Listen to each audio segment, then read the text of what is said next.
चिरांनि टल-दमग सुइस गेटआ बायनानै आबादारिफोरा जिंगा। चिरां जिल्ला बेंटल सालबारि गामियाव थानाय सुइस गेटआ जुब जुब अखा हायै समावनो बायनानै 2012 मायथाइनिफ्राय बे सुइस गेटनि सायाव सोनारना आबाद खालामना नखर खुंबोबाय थानाय गैयाबाबो 7था गामि जेरै दमगाव, सालबारि, दांसोमारि, हादानफारा, दद्रागुरि, हुलुमागाव मोननि रायजो राजाफोरा बोरै आबाद मावना नखर खुंनो जिंगा सिनानै बे सुइस गेटनि कमिटिनिफ्राय सरकारनिसिम राहा लानो खावलायहरो।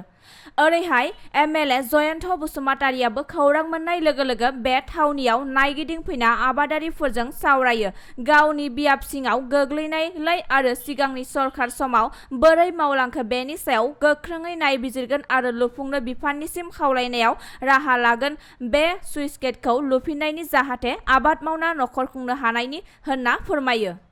राहा लानायनिया एसे उननि बाथ्रा जे दिनै फैनानै नुफैबाय जे जेरैहाय बुंहरदोंमोन बेबायदिनो थांनाय 6 आरो 7 माने राङारि बोसोरनि जे स्लुइस गेट बानायनायनि डिपार्टमेन्टेल जे मोनसे सेंसन नैबे सालबारि गामि हिसाबै बदियागुरि बेरेन्सि दैनि सायाव स्लुइस गेट मोनसे बानायदोंमोन। 2010 मायथाइयाव बेखौ हाफुंदों होननानै बुंदों आरो 2013निफ्राय जायफोर बेनिफिसियारिफोर बे स्लुइस गेटनि दैजों बिथांमोनहा माइ दै बिथांमोनहा गायनो मोन्दोंमोन आरो मोजाङैनो बिथांमोनहा थांनाय समाव गावसिनि आबादखौ मोजाङै दिखांनो हादोंमोन। नाथाय थास' बिलाइफोरबायदि थास' बिफांफोरबायदि जिबायदि मोनसे देग्लाय फार्स्ट मोनसे वेबसो बे वेबआव मोनसे स्लुइस गेटआ थांनाय 12 बोसोर सिगां हानाय स्लुइस गेटआ बोरैहाय कौटि थाखानि स्लुइस गेटआ बोरैहाय बिदि बायनो हायो। बेयाव होनबा नुबाय जे थांनाय 15 बोसोराव बिपिएफ सरकार हाग्रामा दैदेननाय बिपिएफ सरकारा जिबायदि मोनसे जाख्ल'नाय कारापसन खालामदोंमोन बिनिख्रुइ आरो गोथां मा मोनसे बिदिन्थि होनो हायो फालाय बेनो आरो नोंथांमोना बयबो मिथिगौ पेपारे कागजै फोसावनाय जादों जे बिटिआर सरकारनि सायाव दिनैहाय हाग्रामा महिलारि सरकारनि 15 बोसोराव 15 बोसोराव 3,000 कौटिनिबो बारा मोनसे दाहार गालांदों आरो बिनिनो 50% बांसिन जिफोर रांफोर बिसोरो ओरैनो भुवायै जाख्ल'नायै बानायनाय। दा बिनि मोनसे इनकुवेरिबो जाबाय थादों आरो दिनैहाय नुबाय जे आङो फैनानै नुफैदों जे जों रायजो राजाफ्रा देग्लाय माइ गायनो मोननांगौआ जोबोद गोजाननि बाथ्रासै। बेनिखायनो बिनि सायाव डिपार्टमेन्टेल मोनसे इनकुवेरि जागोन, गभर्नमेन्टआ मोनसे निश्चय इनकुवेरि खालामो आरो आं पार्सनेलि बिनि सायाव इनकुवेरिखौ आङो लुबैगोन आरो फैबाय थानाय समाव जिहेतु दा दैज्लां बोथोरबो बेखौ रिपेयारिं खालामजानाय अबस्थाबो नंखाला बे बायग्लिजोबखाबाय। गोदानै माबा मोनसे बानायनांगौ जायोबा निस्सय आङो आंनि फारसेनिफ्राय आरो सरकारखौ आङो नारसिनगोन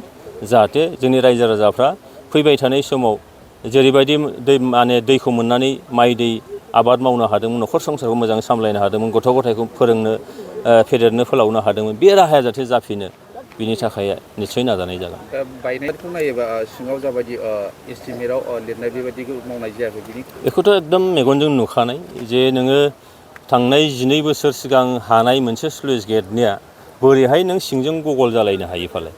जिबायदि बेखौ दाबायनांगौमोन गोथौ खालामनांगौमोन बेखौ निस्सय खालामखायाखै जायनि थाखायनो बे सिंजों गब्लं थादों।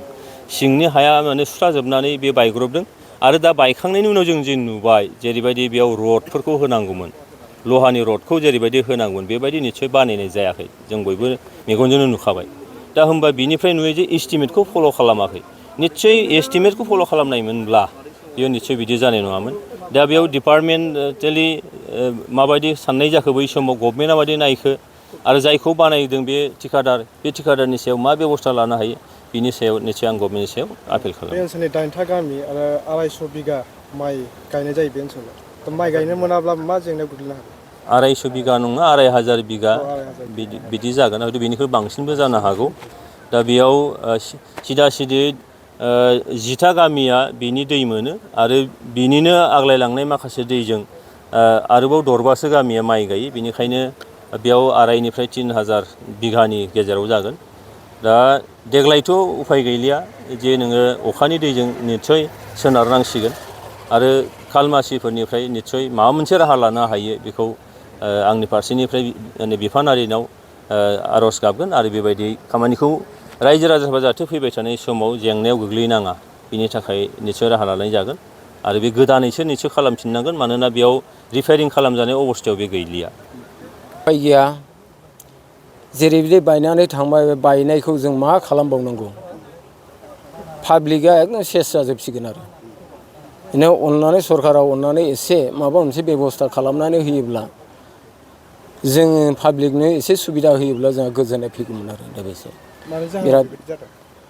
दा जाहोनाथ' दा बानाबो नङामोन जेबो नङामोन जेरैबायदि बाना समावनो बायलाङाखिसै बाना गैयि समावसो सिंजोंहाय फुंखा फैनानै माबोरै गब्रायलांखो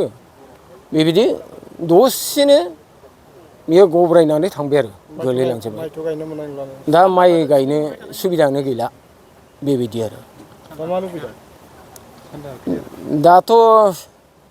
उफाय गैया जोंनो एसे सरकाराव अननानै माबा मोनसे हेफाजाब होयोब्ला मोजां मोनगौमोन आरो जों गायनायनि थाखाय सिगां स्लुइस गेट गैयिनि समाव माबायदि गायोमोन बा स्लुइस गेट जानानै थानांदों जोङो ओरैनो थानांदों ओरैनो एकदम सोरबा अखा हादैजों एफा एनै गायबाय बे समाव ओरैबायदि गोरिब जाजोबनांदों खामला मुजिरा मावनानै जाब्लाबो आगोर मोनै जानानै थादों दा बेफोरबायदि आरो स्लुइस गेट जानानैथ' जथेस्थ' जों सुबिदायाव फैदोंमोन आरो उन्नति जादोंमोन जथेस्थ' उन्नतियाव फैबायमोन आरो जोङो बे सुबिदानि गेजेरजों बुंनो थाङोब्ला फ्राय सान्थि होजोबनो हादोंमोन सुबुं माहारिफोरखौ नै दा गायनो मोना फुनो मोना जायोब्ला जोंबो हाखराव गब्रायगोन आरो बिनिफ्राय जेरैबायदि जोंनि मावनाय दांनायनि गेजेरजों सोरबा साख्रियालखौ सोरबा फालांगिफोरखौ एसेबाबो साया होनांगौमोन बेफोरबो रानज्रिंलांजोबनाय जाफागोन आरो दा बेसे दा बेयो दमगाव सालबारि सुइस गेट माइ गायनो रेडि जाजोब्बायमोन जाजोब्बायमोन आंनो दा बुंनो थाङोब्ला आं नोंथांमोननि सिगाङाव बुंखायो 30 बिगा आलि खोजोबखाबायमोन आङो दिनैनो गायनांगौमोन दा सेस जाजोब्बाय जोंनि स्लुइस गेटआ दिनै 9टा टाइमाव बायबाय बे बायनायनि गेजेराव जोंहा गोबां खहा जासिगोन मानो होनोबा जोंनि बे दमगाव सालबारि बान कमिटिनि सिङाव थानाय आबादारिफ्रा गैयाब्लाबो 2500सिम बिगाया गायनो मोननाय नंला बेखायनो जोङो सरकारखौ जोङो एसे खावलायो जाहाथे माने थाबैनो बिनि थाखाय बेबस्था खालामनानै हरो बेखौनो जोंनि रायजो राजानि जानानै आं आफादनि सेक्रेटारि जानानै आं खावलायहरनाय जायो बेसेबां जाखोमोन बे स्लुइस गेटआ जाहैबाय 2010आव कमप्लिट जादोंमोन अपेनिं जादों खिन्थु दा 2023आवनो बायनानै थांबाय बे दालां बायनायनि गुबै जाहोनखौ नोंथाङा मा होननानै सानो बे बायनायनि जाहोनाथ' बेखौथ' जों मा बुंबावनो गोदोनि सिमेन्ट खम होनायाव जोङो सन्देह खालामदोंमोन जों रायज्लायदोंमोनबो एसे खम बेस जाबाय होननानै नाथाय बिथांमोना खुनु कन्ट्रेक्टरा जोंखौ आफादनि मानसिखौ जेबो माबा होआखै स्कप होआखै दा बेखायनो बे बान्दोआ हयथ' हथात दैबाना गैयि सायावनो बायनानै थांदों खोमा जों बेखौ माने जों साननानै लादोंमोन थिकादारा सहिद आलि क'क्राझारनि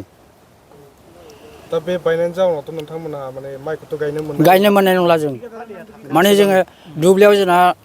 गोदोनिफ्राय दंग'नि दै थिखाङो नालाय बेखायनो अखा हादैया जोंनि दुब्लियाव थाया बेखायनो बे दंग'नि दैजोंनो जोंहा आसा आरो बे